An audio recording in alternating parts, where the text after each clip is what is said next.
Hello, good morning student. How are you all? कैसे हैं? मैं अहद अली, व्याख्याता, शासकीय उच्चतर माध्यमिक विद्यालय रावा, विकास खंड व जिला धमतरी, संकुल केंद्र कुर्रा। आज हम कक्षा 12वीं लेखा शास्त्र की अध्याय 2 साझेदारी फर्म के लेखे के अंतर्गत लाभ हानि नियोजन खाता, profit and loss appropriation account का अध्ययन करेंगे। हम सामान्यतः 3 प्रकार के व्यवसाय देखते हैं। पहला एकाकी व्यापार, सेल्फ ट्रेड। दूसरा साझेदारी व्यवसाय, पार्टनर्स फर्म्स। और तीसरा कंपनी। यहाँ पे हम 2 व्यवसाय की बात करेंगे। पहला है एकाकी व्यवसाय और दूसरा साझेदारी। एकाकी व्यवसाय में अंतिम खाते के रूप में व्यापार खाता, लाभ हानि खाता एवं चिट्ठा अर्थात बैलेंस शीट, ये 3 चीज बनाया जाता है। साझेदारी व्यवसाय में व्यापार खाता, लाभ हानि खाता, इसके अतिरिक्त एक और लाभ हानि समायोजन खाता, ये लाभ हानि नियोजन खाता भी अतिरिक्त बनाया जाता है और इसके साथ साथ बैलेंस शीट या आर्थिक चिट्ठा भी बनाया जाता है। तो साझेदारी फर्म में लाभ हानि नियोजन खाता हम क्यों अतिरिक्त बनाते हैं? क्योंकि साझेदारी का जन्म अनुबंध समझौता से होता है, लाभ बांटने के लिए होता है। इसलिए लाभ बांटने के लिए हम अतिरिक्त लाभ हानि नियोजन खाता बनाते हैं। और एकाकी व्यापार में तो एक ही व्यक्ति स्वामी होता है, जितना भी लाभ आता है वो स्वामी के खाते में जमा हो जाता है, उसमें हम अतिरिक्त कर देते हैं। लेकिन साझेदारी में 2 या 2 से अधिक व्यक्ति मिलकर के किसी व्यवसाय को प्रारंभ करते हैं और उस लाभ को आपस में बांटने के लिए व्यवसाय प्रारंभ करते हैं। तो साझेदारी व्यवसाय में लाभ बांटने का प्रॉब्लम है। तो लाभ हानि खाता का जो लाभ आता है, आपको प्रश्न में लाभ हानि खाते के साथ लाभ दिया रहेगा या आपको लाभ हो सकता है निकालने के पहले।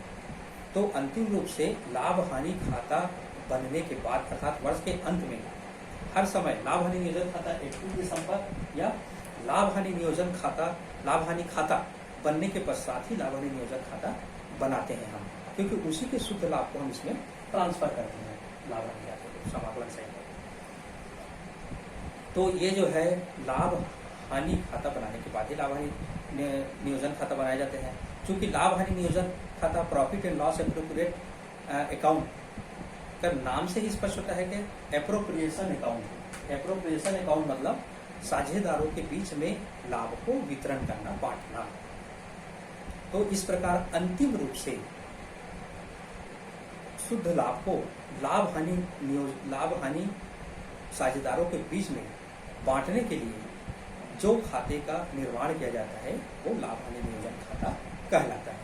ये लाभ हानि नियोजन खाता समझ गए। अब हम देखते हैं लाभ हानि नियोजन खाते के प्रोफार्मा क्या होते हैं। लाभ हानि नियोजन खाता का प्रोफार्मा से वही है जो नाम मात्र के खाता का होता है। अर्थात नाम मात्र का खाता हम 11वीं क्लास में पढ़ चुके हैं, जिसमें समस्त व्यय और समस्त आय का लिखा जाता है, जिसके अनुसार वो शुद्ध लाभ या शुद्ध हानि पता चलता है। ये नाम मात्र के खाते में सेम वैसे ही लाभ हानि नियोजन खाता है। बस इसमें क्या है, जितना भी शुद्ध लाभ रहेगा वो अंतिम रूप से साझेदारों के बीच में जिस अनुपात में दिया उस अनुपात में वो बट जाएगा। तो चलिए देखते हैं प्रोफार्मा क्या होता है लाभ हानि नियोजन खाता का। लाभ हानि नियोजन खाते का प्रोफार्मा, इसके 2 पक्ष होते हैं, पहला विकलन और दूसरा समाकलन। इसमें एक पक्ष में विवरण राशि, फिर विवरण राशि। अब ये देखते हैं कि इस प्रोफार्मा में किस पक्ष में कौन कौन से मदे लिखेंगे। तो किस प्रकार के मदे आएंगे इसमें लिखने के लिए। देखिए यहाँ पे साझेदार और साझेदारी फर्म 2 अलग अलग हैं, दोनों मिलकर के व्यवसाय कर रहे हैं। मतलब तो साझेदारी फर्म को पूंजी के अतिरिक्त कभी कभी अतिरिक्त पूंजी की आवश्यकता पड़ती है। तो साझेदार जो है फर्म को पूंजी लगाते हैं या अतिरिक्त पूंजी लगाते हैं। उस पर अनुबंध के अनुसार से ब्याज के प्रावधान होता है। साझेदार जो पूंजी लगा है उस पर ब्याज साझेदार लेते हैं। तो साझेदार ब्याज लेंगे तो फर्म ब्याज देगी। तो फर्म के लिए क्या है, साझेदारों पर पूंजी पर ब्याज, साझेदारों की पूंजी पर ब्याज एक प्रकार का व्यय है। तो उस व्यय को हम कहाँ लिखेंगे, विकलन पक्ष में, ये पूंजी पर ब्याज साझेदार। दूसरा और क्या होता है, कभी कभी फर्म को पैसे की अतिरिक्त आवश्यकता पड़ जाती है, तो वो व्यवसाय जो है साझेदारों से ऋण के रूप में पैसा लेती है। तो ऋण पर ब्याज की भी प्रावधान होता है। तो ऋण पर ब्याज यदि लग रहा है या देने का प्रावधान है तो फर्म जो है साझेदारों को ऋण पर ब्याज देगी। तो वो भी एक प्रकार का व्यवसाय के लिए क्या है, व्यय है या खर्च है, तो उसको भी हम कहाँ लिखेंगे, विकलन। अब देखिए कभी कभी व्यवसाय और साझेदारों के बीच में, फर्म और साझेदारों के बीच में यह अनुबंध होता है कि वेतन किसी भी एक साझेदार कोई अतिरिक्त कार्य कर रहे हैं, एक साझेदार अतिरिक्त कार्य करेगा, उसके लिए वेतन दिया जाएगा, तो साझेदारों को वेतन या बोनस दिया जाएगा या कमीशन दिया जाएगा, तो ये भी एक प्रकार की फर्म का क्या है, व्यय है, तो उसको भी हम कहाँ लिखेंगे, विकलन पास में लिखेंगे। इसके अतिरिक्त कभी कभी भविष्य के फर्म में हानि हो सकती है, उस हानि के लिए कभी कभी कोई संचय किया जाता है फर्म के लिए, तो संचय भी एक प्रकार का पैसा इन्वेस्ट होना है, उसमें पैसा खर्च आना जाएगी, तो संचय भी हम कहाँ लिखेंगे, एक प्रकार का विकलन साइड में लिखेंगे। अब उसके बाद ये होता है कि कभी कभी साझेदार कुछ फर्म से पैसा ले लेते हैं, अर्थात आहरण कर लेते हैं, तो उस पर भी व्यवसाय फर्म जो है ब्याज लेगी। तो इस प्रकार साझेदारों के आहरण पर ब्याज यदि व्यवसाय लेती है तो वो एक प्रकार का क्या है, आहरण पर ब्याज आय है फर्म के लिए, तो वो आहरण पर ब्याज को कहाँ लिखेंगे, समाकलन साइड में लिखेंगे। कभी कभी अवितरित माल को कोई भी साझेदार खरीद लेता है, तो इस प्रकार के अवितरित माल खरीदने से एक प्रकार का माल का आहरण हुआ, तो इस प्रकार के व्यवसाय के लिए वो आय हुआ, उस आय को भी हम कहाँ लिखेंगे, समाकलन साइड लिखेंगे। तो ये मदें ऐसी है जो साझेदार और फर्म के बीच होती है, जिसमें आय और व्यय होता है, इसको हम देखें विकलन साइड समझते, व्यय को और आय को समाकलन साइड में। इसके साथ साथ गत वर्ष का जो लाभ है, मान लो उस लाभ जो प्रश्न में दिया है उसको यहाँ पे हम ऊपर में सबसे पहले शेष लाया गया करके ट्रांसफर करेंगे, और यदि हानि है तो विकलन साइड करेंगे गत वर्ष का। चलिए एक उदाहरण के माध्यम से देखते हैं। अशोक और अनिल एक फर्म में साझेदार हैं। अशोक और अनिल लाभ हानि बराबर बांटते हैं।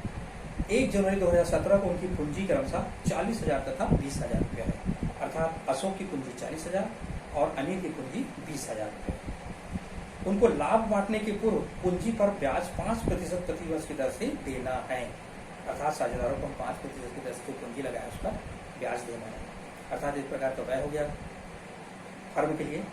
31 दिसंबर 2017 को समाप्त वर्ष का लाभ पूंजी पर ब्याज देने के पूर्व 16,000 रुपये का था।